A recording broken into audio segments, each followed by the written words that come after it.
All right, guys, we're going to go ahead and get right into it, man. Xbox is really killing it in the gaming industry, man. They're killing it on a couple of different fronts. You know, as we know, a few weeks ago, Hellblade 2 was lauded as a great game before it even comes out.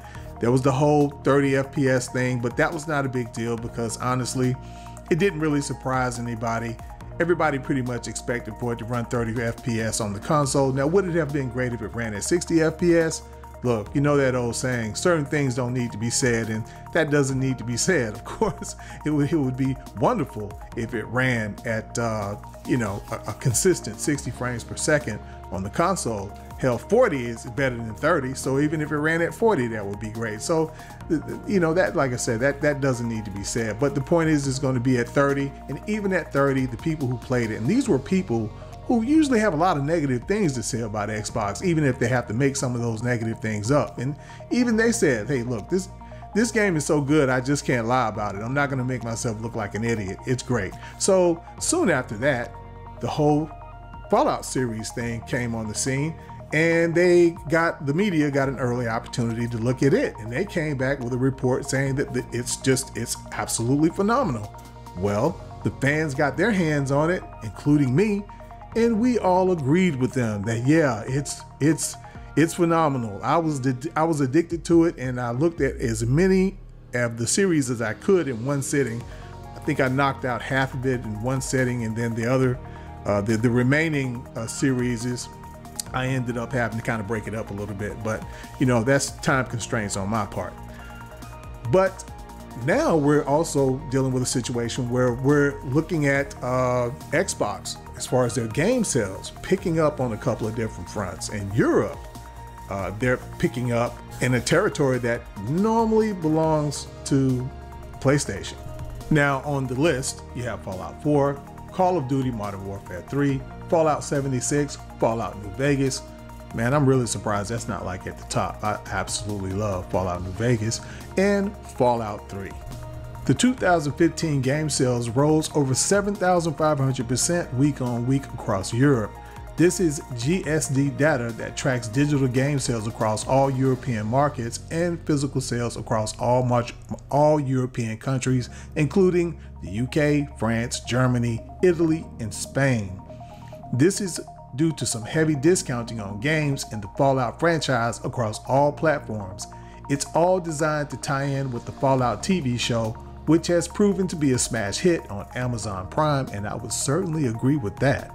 And the Gamer has this to say regarding Xbox games that are some of the best sellers on the PlayStation itself.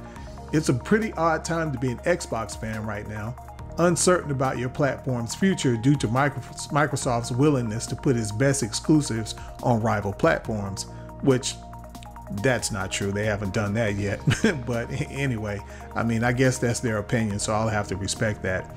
However, it appears to be a strategy that is actually paying off, as the company currently has more Xbox games on the PlayStation Store than PlayStation itself. First noticed by gaming news outlet Tweaktown, there are several Xbox published titles currently sitting comfortably on the list of PlayStation's top 25 best-selling games so far this month, with the likes of Grounded and Sea of Thieves proving to be fairly popular titles on the platform, despite the latter still awaiting launch. And that's amazing that Sea of Thieves isn't even on there yet, and they're like people just waiting to play. And I really feel like the people who are waiting to play the game are people who don't really get involved in the console wars. Look, let's be honest here. Most PlayStation fans do not involve themselves in the console wars. And that's why people who do, who are sitting here waiting on the market to react the way they want it to react, look, you just look to lose, because on certain games, yeah, the games that casuals don't play, but casuals play these sorts of games. Now, the article also goes on to say that Call of Duty, Overwatch 2, and Minecraft are also in there, two ever popular titles that are now Xbox titles thanks to the Microsoft acquisition of Activision Blizzard. Now, I want to stop right there and say something about this acquisition. There are a lot of people who are saying, well, the only reason why they're doing so well is because they bought this company and they bought that company. Look, I'm going to tell you something that you already know. In other words, what I'm telling you is that you're pretending like you don't know this and you're being full of it. That's how business works. That is the most basic foundation of business. You spend your money, you invest your money. You're not out buying candy. You're not out taking somebody to a movie. This is not expendable cash you're spending. This is money that you're investing. So you can say that they bought this and they bought that, but another way to look at it is they invested in this and they invested in that. It's just like they're up in revenue. People want to knock that. Well, they're up in revenue because they just bought this company and bought that company. Yes, that's how business works. You invest your money to make more money. And to be honest with you, the fact that they're seeing the rewards from their investment so soon, because all of this stuff just transpired. There's a lot of times when companies invest money to make more money a long time in the future, they don't get the rewards from it so quickly. And look what Microsoft is doing. Microsoft is doing well just because of assets that they just purchased. So yes, that's true. They're doing a lot better because they invested money in different things and purchased different new assets. That is business. But you know that, and I know that, and everybody else know that. There's a baby being born right now somewhere in the world, a few of them. They know that. That's how basic that is. And of course, I'm exaggerating. Babies don't know that. But you know that, and I know that, and everyone that's probably listening to this video knows that. Even if you never took a business class in your life, even if you never thought about buying a business in your life, if you work for it, if you run register at a store and then the owner of the store says, hey, I just purchased another store down the street, you know why the owner of the store just purchased another store. You know what it is, okay? So we can move on from that. Now, another thing that I wanted to touch on, I want to go back a little bit, man, and look at something in hindsight, because I have to be honest. I'm one of the people who was really on Xbox, and that was back when I was playing on the console. I was really on Xbox, man, about competing, and I also owned a PlayStation. I just saw that, look, the industry was better if two companies were competing with one another. And when it came to this particular subject, the whole Marvel thing, I really felt like Microsoft was dropping the ball, man. Xbox was dropping the ball bad. That's the way I felt.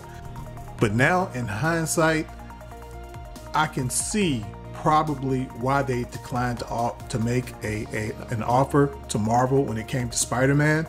When I first heard this, I couldn't believe it. But in hindsight now, clearly, like I said, when you look at what Sony is going through right now, when you're looking at what they have to pay out to meet their obligations on these contracts with Marvel and a few other entities, when you're looking at their budget, they're being squeezed. They have to pay all this money because I'm sure that there's a certain amount of money that they have to pay. There's like some guaranteed money. They're not going to go into these contracts and not be looking for some assurance that they're going to make a certain amount of money. Of course they're going to do that.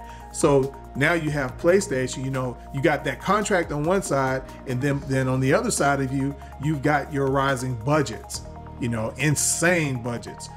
Budgets I would really like to see a breakdown as to why it costs so much to make these games.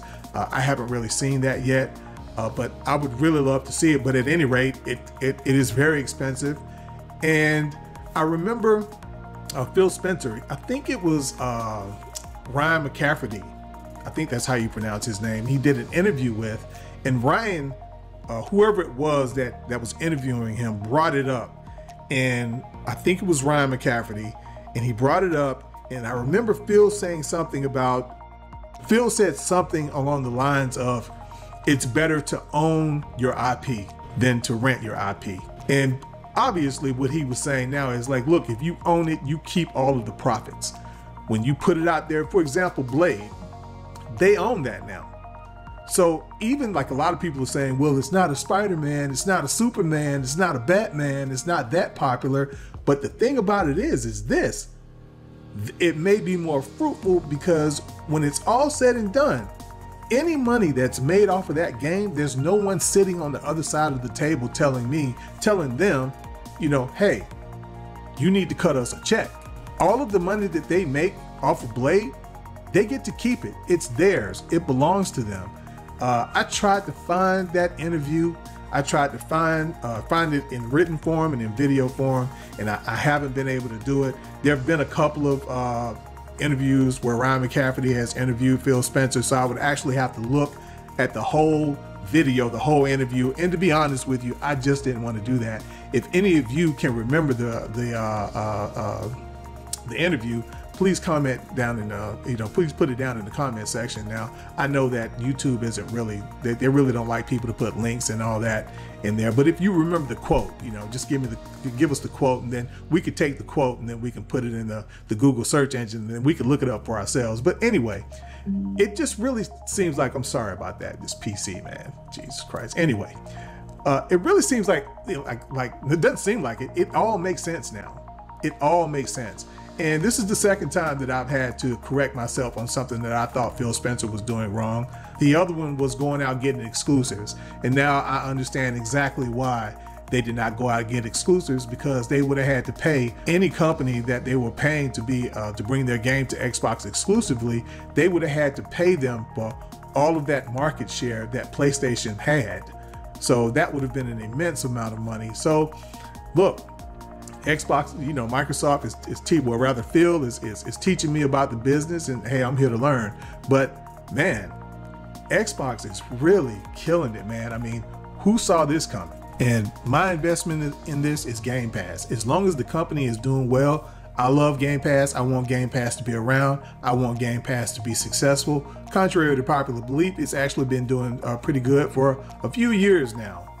So that is according to the financial reports and not what people are saying on YouTube. But anyway, guys, do not hesitate to chime in down in the comment section and tell me what you think about all of this. And of course, like you guys always do, just stay respectful, and it's all good. You don't have to come here and agree with me or whatever.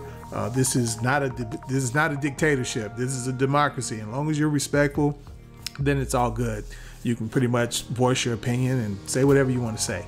But hey guys, look, if you like the video, I should have said this early on, please give it a like. It definitely helps out. Even when you comment, it helps out. Give it a like. And if you're not subscribed, get subscribed. And another thing I'm asking people to do, because a lot of times YouTube is not getting my videos to people who are already subscribed to the channel, please go ahead and click the bell.